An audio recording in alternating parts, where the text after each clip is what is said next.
Je souhaite maintenant la bienvenue aux représentants d'Échelon Gestion de patrimoine. Je vous rappelle que vous disposez de 10 minutes pour votre exposé. À 1 minute de la fin, je vous ferai signe. Et après quoi, nous procéderons à la période d'échange avec les membres de la commission. Je vous invite tout d'abord à vous présenter, puis à débuter. Allez-y. Bonjour, mon nom est Samuel Tessier. Je représente Échelon Gestion de patrimoine. Également, je suis consultant en immigration au niveau fédéral et au Québec. S'il y a des ajustements pour le temps. Moi, c'est Alex Côté, consultant en gestion de patrimoine international. Et je suis aussi consultant en immigration régie au fédéral et provincial ici au Québec. Excellent. Merci. Chers députés respectés, membres de la commission parlementaire, confrères et consoeurs, merci pour votre présence et attention cet après-midi dans le cadre de cette audition de la planification de l'immigration au Québec pour la période 2020 à 2022.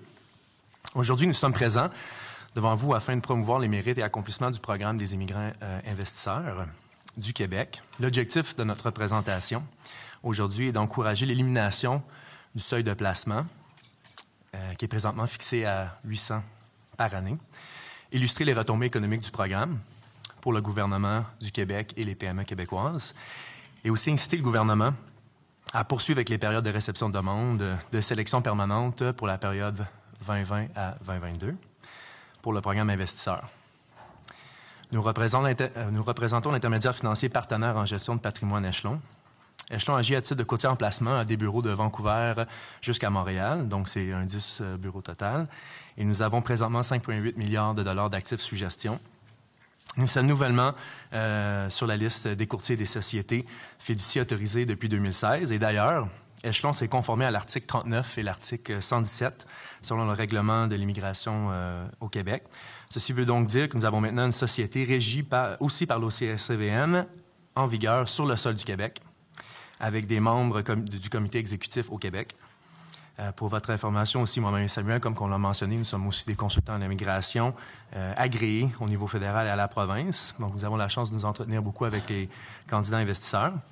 Et la société Échelon a comme objectif d'accueillir les gens d'affaires des catégories investisseurs afin d'accompagner ces gens-là dans le déploiement de leur capital à l'intérieur du Québec et aussi de les guider dans leur nouvelle géographie d'adoption, qui est le Québec.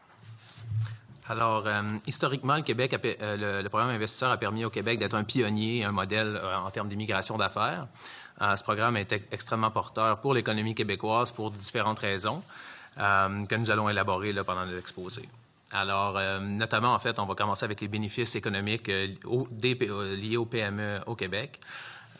Donc, en fait, là, il y a plusieurs chefs d'entreprise qui ont été sondés, qui ont reçu la subvention, qui ont fait des demandes de subvention, et environ 91% des dirigeants d'entreprises interrogés affirment que l'immigration par investissement devrait être favorisée pour injecter davantage de capitaux étrangers dans l'économie du Québec. De plus, le programme permet au gouvernement du Québec d'obtenir des fonds substantiels pour financer des programmes sans hausser le fardeau fiscal sur les contribuables ni réduire l'assiette de services. Alors, le programme Immigrants investisseurs est une formule originale et avantageuse qui permet notamment d'obtenir la subvention d'aide aux entreprises, IMIN. Donc, c'est une contribution financière non remboursable offerte aux entreprises d'ici. Les intérêts générés par le placement, donc provenant des immigrants investisseurs, est géré par Investissement Québec et sont attribués à des entreprises. Donc, selon les sommaires cumulés des retombées économiques sur le programme investisseur de juin 2000 à avril 2019, les retombées économiques là, pour les PME sont les suivantes.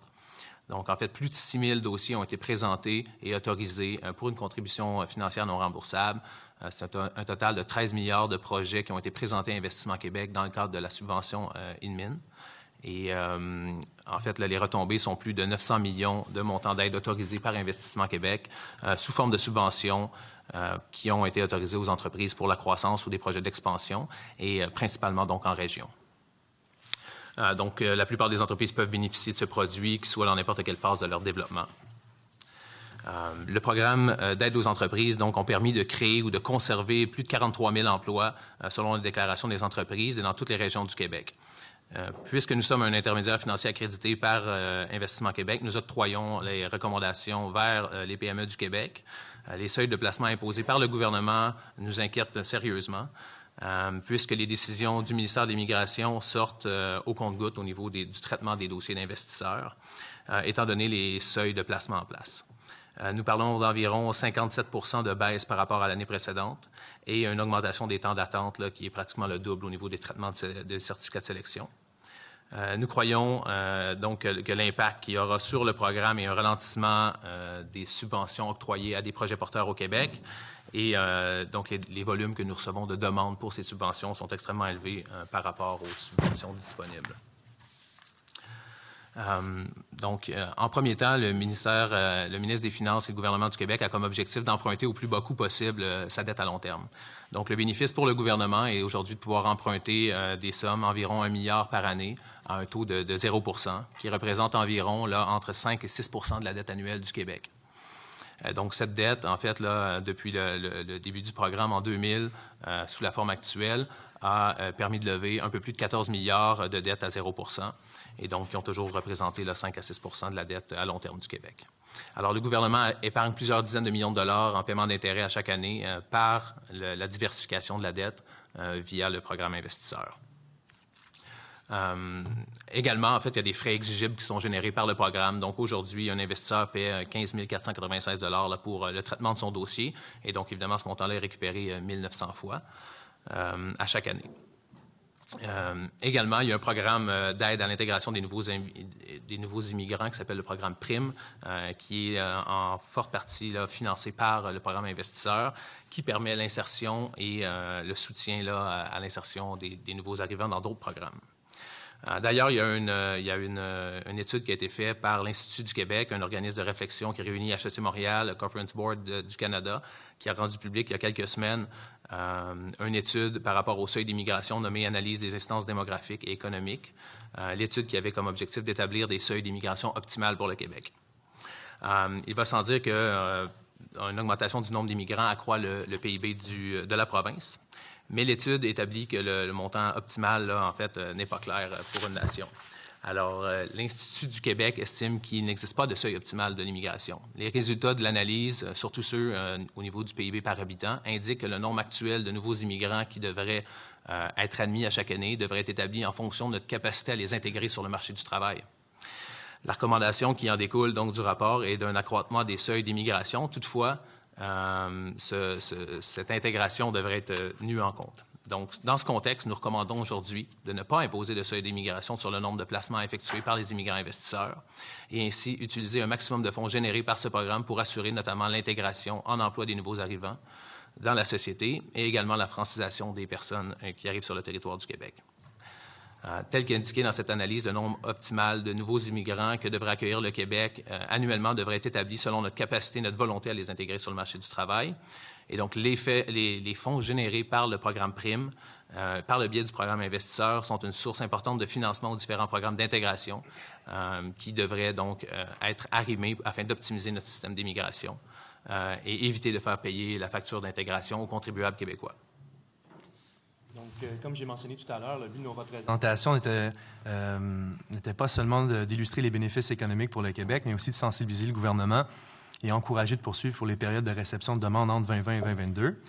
Et ce qui nous inquiète en ce moment, c'est qu'il pourrait potentiellement avoir un moratoire en vue, étant donné l'inventaire de dossiers qui est chez le Midi en ce moment et le seuil de placement qui a été mis en place. Et en fait, l'impact d'un moratoire, qu'est-ce qu'on voit pour les PME du Québec? On parle de 42 millions de dollars, perte environ de 42 millions de dollars annuellement d'aide autorisée par IQ Immigrants Investisseurs, donc les contributions financières non remboursables qui sont données à des PME. Et donc, on peut estimer environ 350 PME impactées en 2019 seulement, avec une majorité des récipiendaires ou des gens qui reçoivent ces subventions-là qui sont dans les régions du Québec. Évidemment, on va avoir une décroissance dans le fonds réservé PRIM pour l'intégration et la perte des frais exigibles pour les dossiers qui sont environ de 30 millions de dollars par année qui sont générés par le Midi, le ministère de l'Immigration. Donc, faute de temps, chers membres de la commission parlementaire, nous aimerions aussi, dans un futur proche, adresser nos propositions afin d'améliorer le programme pour les requérants et les requérantes investisseurs. Le but de ceci serait de rester compétitif sur le marché mondial et de continuer à attirer les meilleurs candidats dans notre province. Il vous reste 1 minute, M. Côté. Oui, merci. Donc, je saute tout de suite dans les conclusions. Nous sommes d'amis que le Québec peut continuer à agir à titre de pionnier dans un modèle en termes d'immigration d'affaires. La prospérité que le programme apporte économiquement se marie parfaitement avec le gouvernement, les PME et ses contribuables. Donc, afin de poursuivre dans cette lancée, nos recommandations sont les suivantes. Ne pas imposer un seuil de placement pour les immigrants investisseurs. Ça freine en fait la limite d'accès de capital pour les PME au Québec, notamment dans les régions, qui entraînent des délais pour la réalisation des projets porteurs dans nos régions. Il est possible d'atteindre un seuil de nombre de personnes sélectionnées par le Québec, plan d'immigration 2019, sans pour autant impacter les montants d'aide autorisés par EQ. Donc, on propose de revoir en fait la répartition des immigrants permanents dans les catégories économiques au Québec. En conclusion. Et voilà, c'est tout. On est prêt pour vos questions. Merci beaucoup, M. Côté, M. Tessier, pour votre présentation. Maintenant, nous allons procéder à la période d'échange avec le gouvernement. La parole est à M. le ministre. Merci, M. le Président. M. Tessier, M. Côté, bonjour. Bienvenue à la Commission des relations avec les citoyens. Merci pour la présentation de votre mémoire. Tout à l'heure, vous disiez qu'avec les immigrants investisseurs, c'est de l'injection de capitaux étrangers.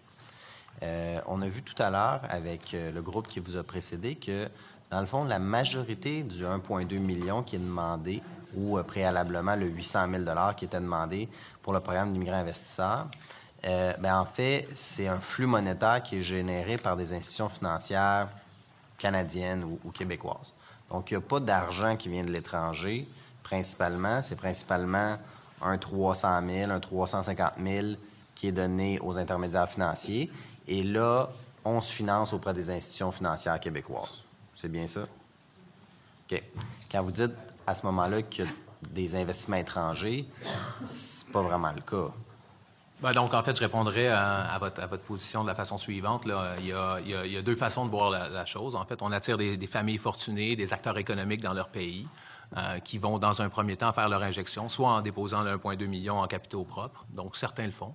Mais la plupart des gens vont aller vers les facilités bancaires qui sont offertes par les intermédiaires financiers. Donc, en effet, l'argent nouveau qui rentre, là, c'est souvent le montant de 350 000. Mais il ne faut pas oublier que par la suite, ces familles-là, c'est des familles qui ont été auditées par le gouvernement du Québec et qui ont établi une valeur nette importante et vont s'établir au Québec.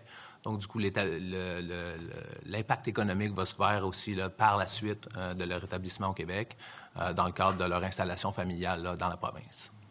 Mais quand on regarde les statistiques au niveau de l'établissement là, au Québec, là, le taux de présence, il est très faible. Il est de moins de 20 %. Puis surtout, il est dans la région métropolitaine de Montréal.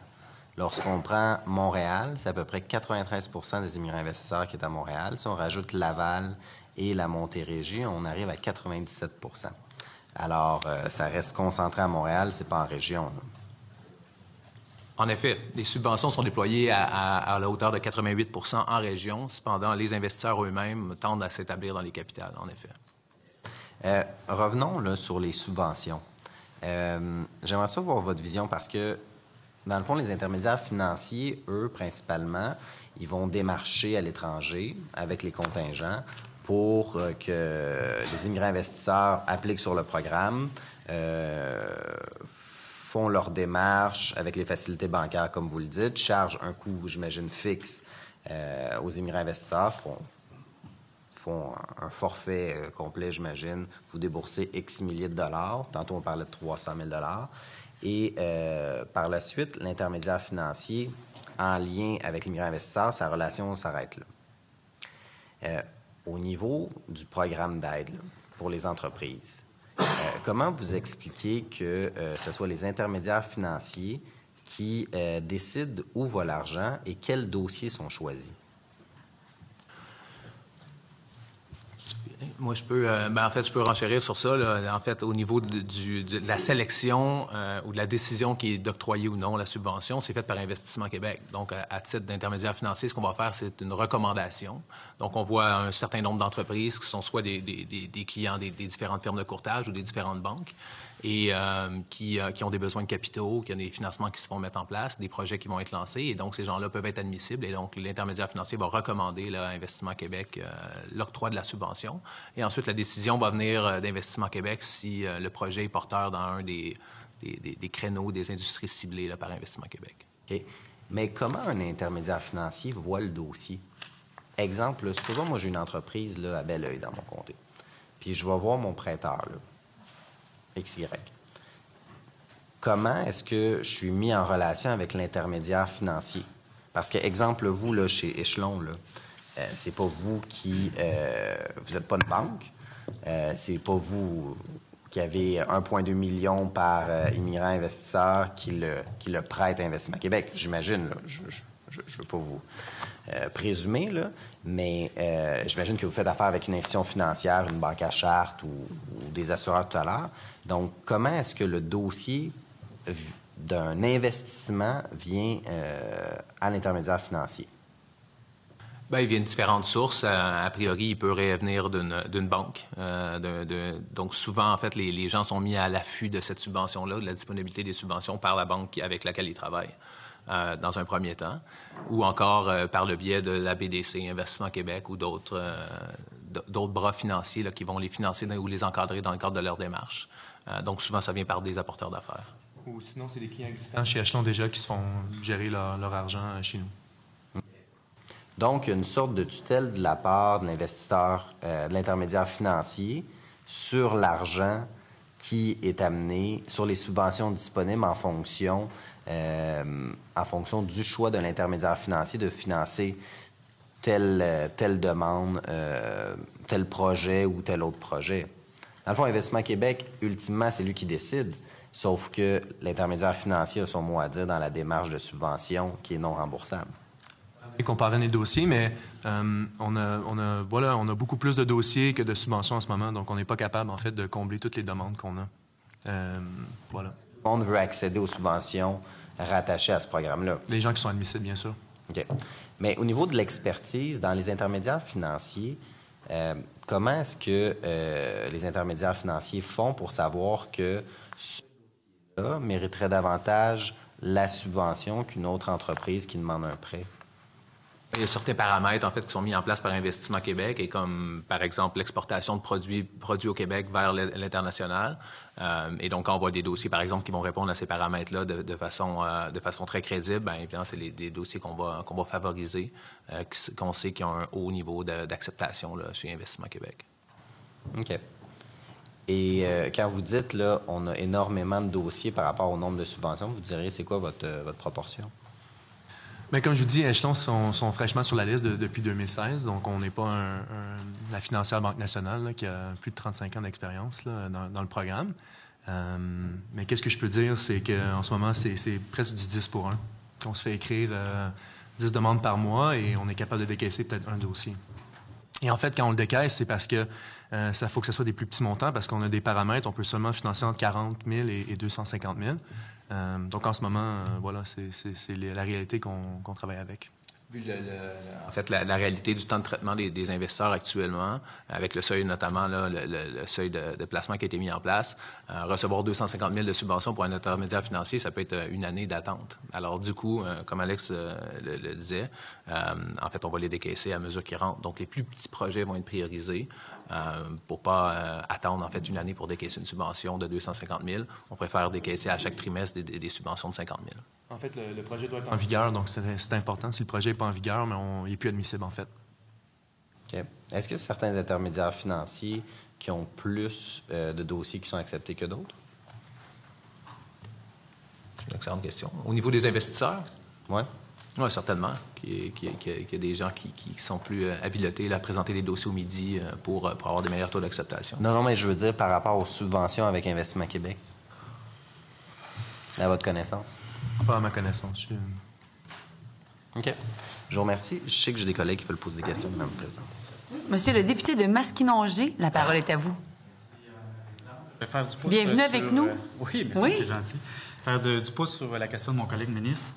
En fait, on sait que la richesse est redistribuée un peu là, sous forme de subventions pour les entreprises du Québec. On a appris que c'était beaucoup en région aussi. Croyez-vous que le programme est vraiment équitable? C'est-à-dire qu'une entreprise là, qui génère des bénéfices de 100, 200, 300 000 par année, par exemple, versus une entreprise où le niveau de risque de l'entreprise, parce qu'elle est en début de cycle, là, si on veut, donc il y a un risque financier là, d'investir dans cette entreprise-là qui est plus élevé. Est-ce que vous pensez que c'est équitable? C'est-à-dire que l'entreprise qui génère des bénéfices a autant de chances de recevoir cette fameuse subvention-là qu'une entreprise qui est plus à risque?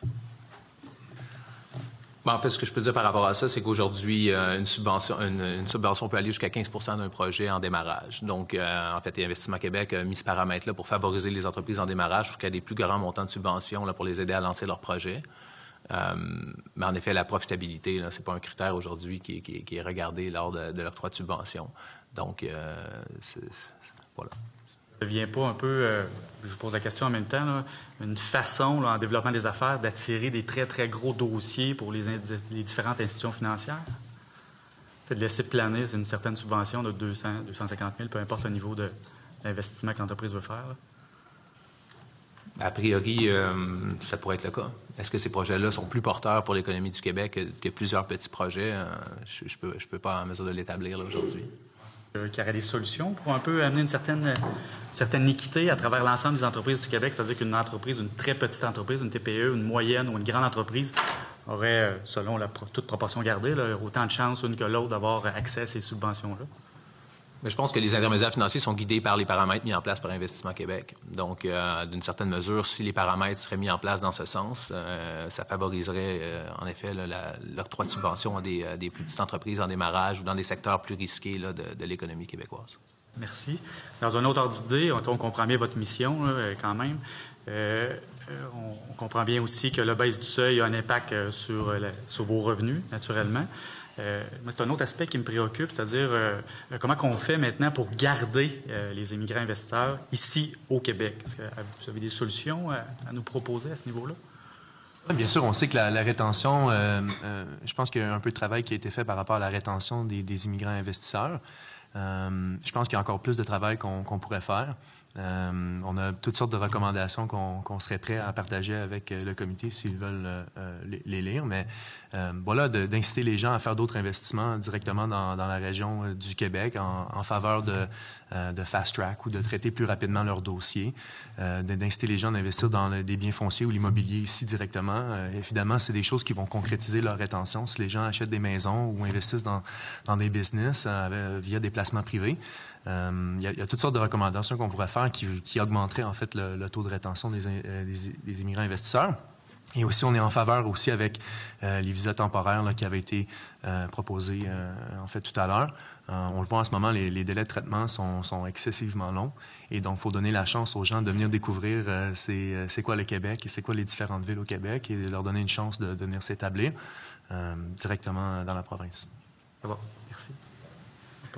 Y a-t-il un autre membre du parti formant le gouvernement qui désire intervenir? Monsieur le ministre, allez-y. Oui. Je reviens là, sur ce que vous avez dit au moment là, de la subvention là, du programme des micro-investisseurs. Là, vous avez dit on décaisse, mais c'est Investissement Québec qui décaisse. C'est pas l'intermédiaire financier. C'est exact. C'était pas bien dit de ma part. OK. Exact. Parfait. Puis là, mais vous avez quand même une recommandation à faire par rapport au dossier. Je vous donne un exemple. Là. Prenons le cas là, de votre situation où vous n'êtes pas une banque. Donc, vous êtes en relation avec Investissement Québec qui vient vous voir, qui vous dit, bon, nous, on a tel nombre de dossiers. Est-ce que, dans le cadre de votre contingentement, vous voudriez que ces entreprises-là obtiennent la subvention associée au programme? C'est comme ça que ça fonctionne? Ça pourrait dans certains cas. Ça pourrait venir d'Investissement Québec, ça pourrait venir d'une recommandation de la BDC qui est en train d'octroyer un financement dans un certain projet d'un entrepreneur au Québec. Donc, ça peut venir de différents endroits. Après ça, on va s'assurer que la documentation correspond bien aux paramètres d'Investissement Québec pour envoyer l'octroi. Aujourd'hui, les subventions se font tellement rares qu'on peut s'assurer de prendre un dossier et sur les 10 dossiers là, que M. Côté faisait référence, mais prendre lui qui a les meilleures chances et de présenter celui-là. Donc, sont initiés par vous ou par Investissement Québec? Alors, il y a toujours un financement dans le dossier parce que c'est un projet qui est en train d'être lancé. Donc, du coup, c'est certain qu'il y a une banque, Investissement Québec ou la BDC qui est derrière le projet pour financer le reste du projet. Donc, nous, c'est une subvention de 10 % qui se veut être de l'équité dans le projet. Alors, il y a de la dette là, souvent qui va être mise en place. Donc, il y a des comptables impliqués. Voilà. Que vous dites qu'il y a de l'équité dans le projet. Qui a de l'équité dans le projet? Bien, l'entrepreneur lui-même doit mettre de l'équité en premier Ouais. temps, mais c'est une certaine façon de réduire son risque parce que la subvention va venir à l'entrepreneur. Et donc, il vient pallier, en fait, l'équité qu'il aurait dû mettre de sa poche a priori ou pas réaliser le projet du tout. Donc, il y avait deux options. Et là, la subvention vient, en fait, renchérir là, son niveau d'équité dans son projet et peut-être améliorer, en fait, là, ou faciliter le lancement de son projet.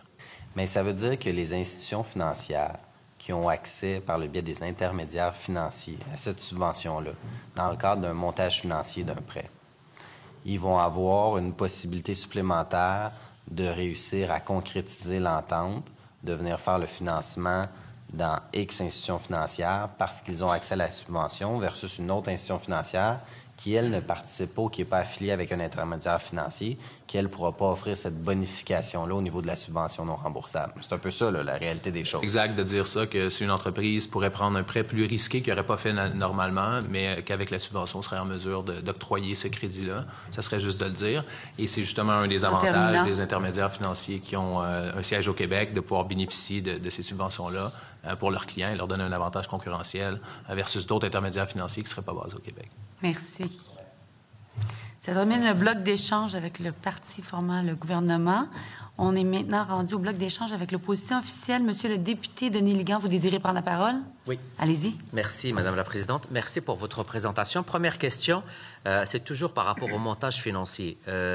C'est quand même intéressant de voir que vous avez beaucoup de demandes, donc 10 versus 1 décaissée. Ça veut dire que l'appétit, elle est là pour les subventions. Est-ce que c'est ça qu'on peut comprendre? C'est de l'argent gratuit non remboursable. Donc, en effet, l'appétit est important. Ouais. Est-ce que vous pouvez nous parler brièvement de la nature des projets et de quelle région ils nous viennent, ces projets? Ah ben, on en a de toutes sortes, là, en fait. Est-ce que je préfère un étendu de tous les projets? Je peux vous dire que la majorité viennent de régions. En fait, on a très peu de projets qui viennent de la région métropolitaine et la raison est simple. Il y a des secteurs d'activité comme la manufacturier qui va être mis de l'avant par Investissement Québec. Et donc, les projets manufacturiers au Québec sont souvent en région, loin de la région métropolitaine. Et donc, voilà. Donc, les demandes viennent principalement de régions. Est-ce que c'est juste que je dis que le programme immigrants investisseurs aide pas mal les régions, aide pas mal le manufacturier dans les régions et améliore la rétention des employés en région et par conséquent la pérennité de nos entreprises? Tout à fait.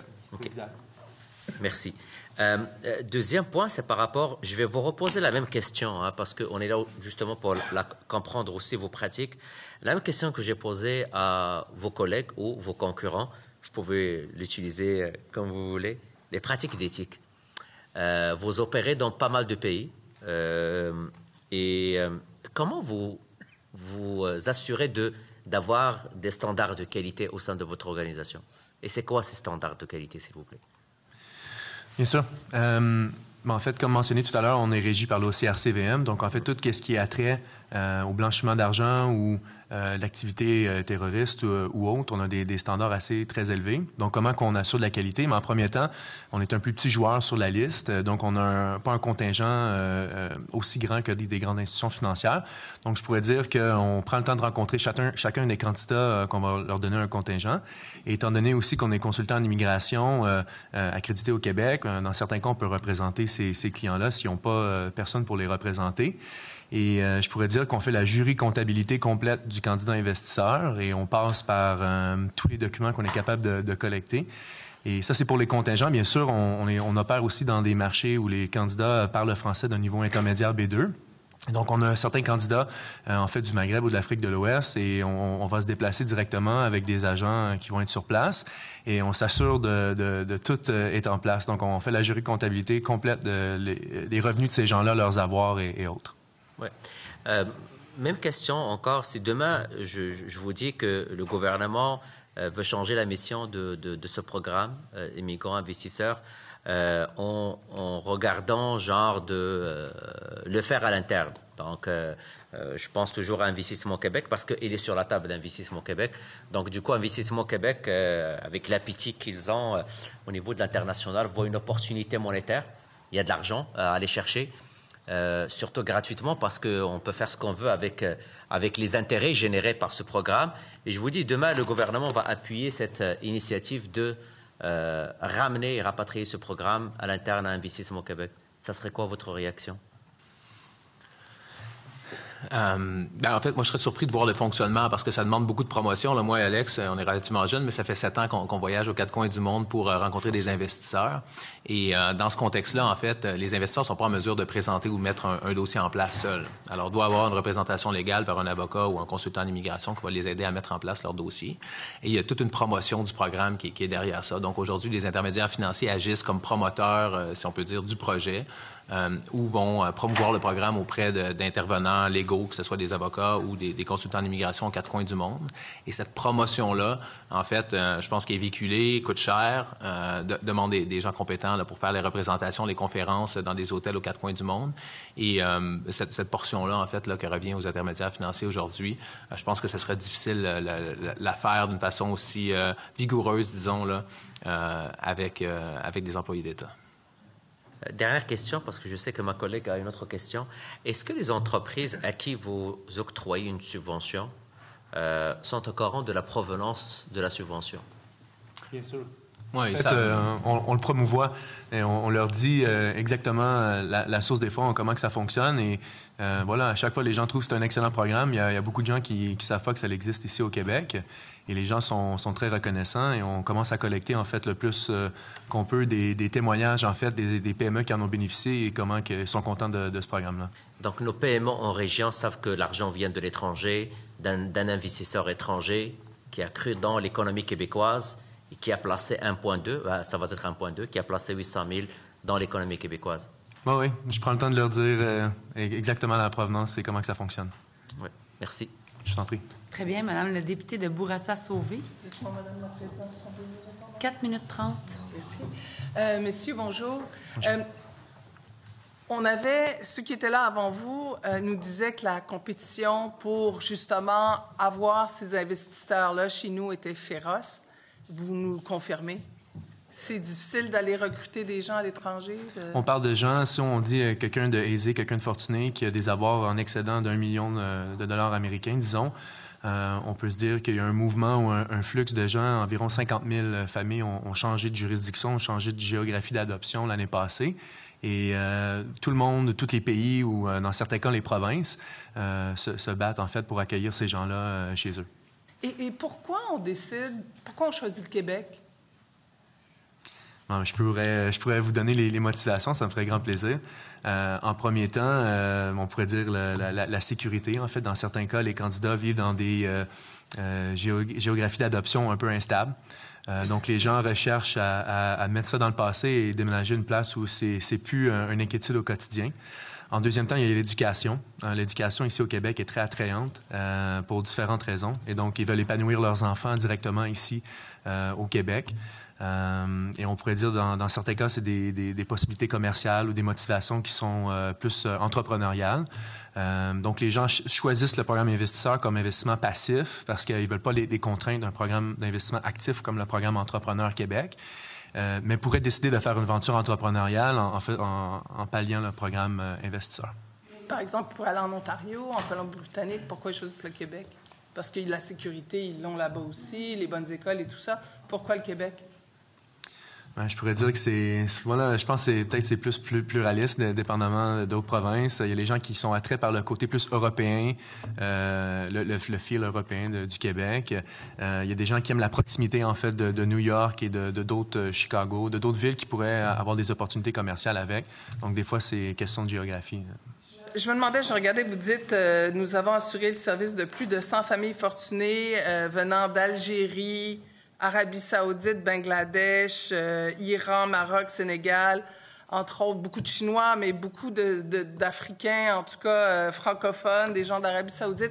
Ce qui s'est passé durant les 6 derniers mois là, au Québec, cette loi sur la laïcité, la baisse des seuils, les 18 000 dossiers qu'on a mis à la poubelle, est-ce que ça rend votre pitch de vente, si je puis dire, un peu plus difficile? Je répondrais en disant que non, en fait. Souvent, dans ces pays, on parle de familles aisées, fortunées. Hein, donc, les gens qui peuvent être admissibles dans le programme, là, c'est pas des propriétaires terriens, des héritiers. Donc, c'est des gens, des entrepreneurs, des acteurs économiques. Et j'ai pas vu de réticence là, d'aucun investisseur. Au contraire, en fait. l'instabilité qu'ils voient dans leur pays est souvent causée par ce manque de pluralisme dans leur société. Donc, les sociétés sont opaques, sont gérées par... il n'y a pas de séparation entre la politique et la religion, et qui crée beaucoup d'instabilité entre différentes factions dans leur pays. Et donc, en voyant la laïcité du Québec, au contraire, ça peut être un encouragement même pour certaines familles des pays que vous avez mentionnés qui ont vu la radicalité, là, qu'est-ce que ça peut donner. Il reste 1 minute au bloc d'échange. C'est bon à savoir.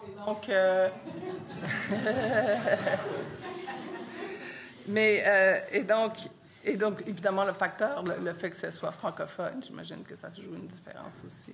Bien sûr, dans certains cas, les candidats ont eu de l'expérience avec le français à un certain moment dans leur vie. Et nous, étant donné les incitatifs, on pourrait dire positifs des candidats qui parlent le français, on cible vraiment des gens ou des gens d'affaires qui ont une capacité intermédiaire de parler le français. C'est qu'est-ce qu'on sollicite. Et d'ailleurs, on peut faire un point sur la rétention là, qui est familique dans beaucoup de catégories ou de beaucoup de provenances, notamment de la Chine là, qui domine le programme investisseur. Cependant, quand on regarde d'autres catégories, si on sépare par pays, en fait, il y a des pays où, par exemple, si on prend les francophones, qui était une mesure qui a été adoptée assez récemment, la rétention est au-dessus de 90 %. Donc, c'est très rare là, qu'un Marocain francophone va aller s'établir en Ontario. Au contraire, il a choisi le Québec pour le français et donc, du coup, il va y rester là, dans la grande majorité des cas. Ça termine le bloc d'échange avec l'opposition officielle. On est rendu au deuxième groupe d'opposition. Monsieur le député de Laurier-Dorion, vous avez 2 minutes 30. Oui, merci. Allez-y. Bonjour. Écoutez, on apprend que le niveau de fiscalité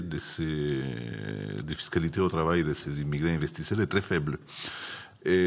Comparé à l'investissement, bien évidemment.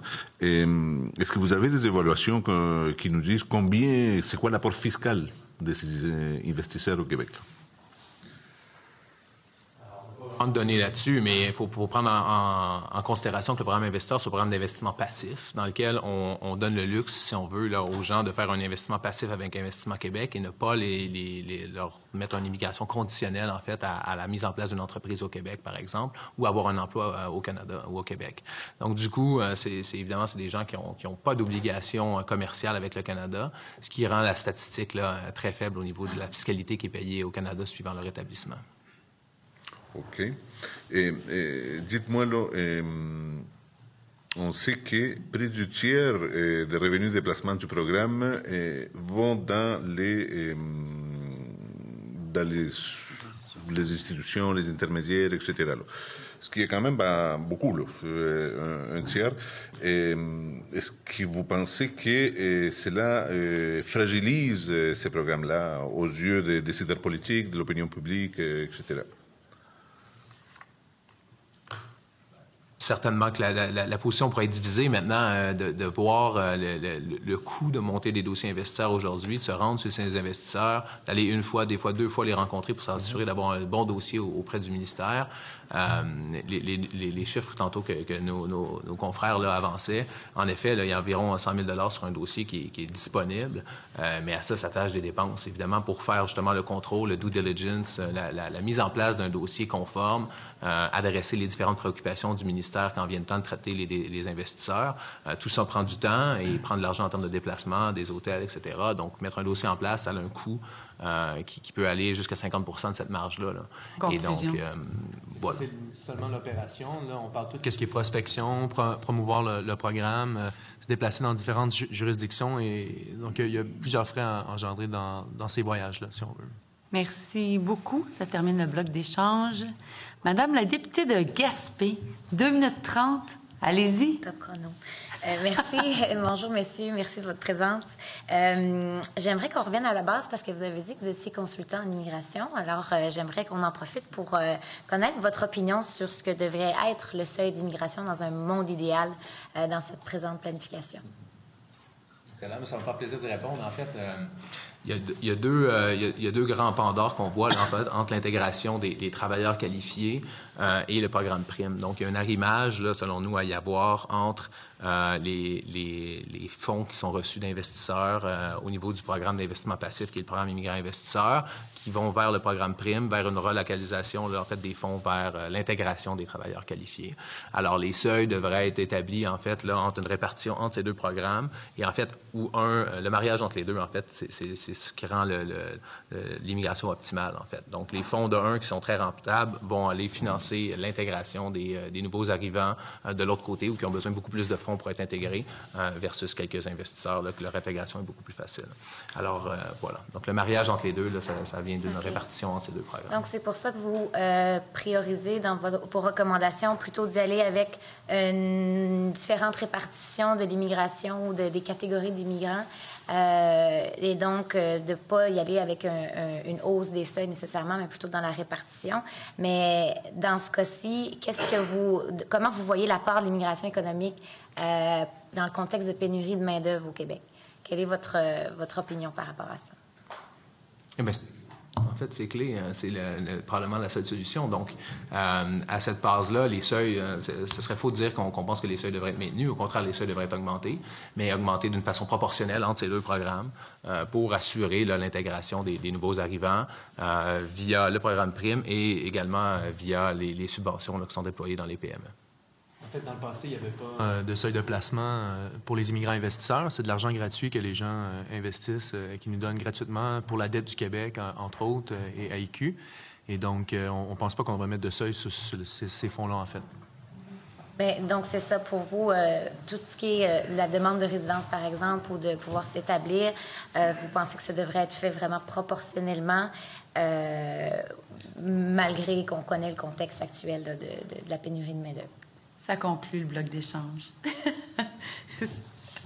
Merci pour votre présence, M. Côté, M. Tessier. Très apprécié. Je suspends les travaux quelques instants pour permettre au prochain groupe de prendre place.